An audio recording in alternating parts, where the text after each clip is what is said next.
Tabib qayerda klinikadamisiz chiqing. Doktor kuyov, keling. Sog'liqlaringiz yaxshimi? Oling bu kasalingizni menga sog'lom deb spravka yozib bergandingiz. Daltonikku bu. Oq qora kiyimni aralashtirib yuvgan. Xalatni dazmol qilmagan, skleroz, pulsiz nafas olmaydi bu, astma, gilavlash ish bo'lsa hushdan ketib qoladi, anemiya bu. Qudam yaxshimilar? Ovqat qilayotgan payt baxila kiymaydi. Telefon tutkilab men davina qiladi bu. Mana kecha miyasi rentgen qildirdik, havos bo'lgan kallasiga.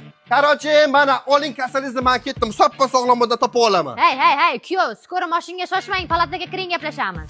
Davay. Kuyov, miyangizda varikozingiz bormi? Odamni asabini gemolay qilmang, iltimos. O'zingiz sanatoriya aylanguncha mana bechalarni olib chiqing, qon aylansin, anemiya bo'lmaydi.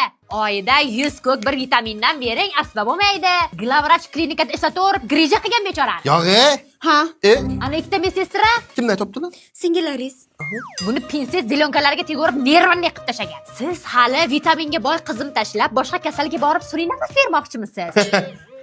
Bu gapni dadasi eshitsa sizga kelib svicha qo'yadi. Ana, Bormi og'riq, ha? Bormi? aha, biz turaylik, buni kechasi ukoli bor edi. Qani, hayotinglar kapelnisaday uzun bo'lsin, grip shamollash ko'rmay yuringlar. Aptekaga ishlaring tushmasin, shpris tushsinmasin. Qamatini ishlang, yorini yig'ishida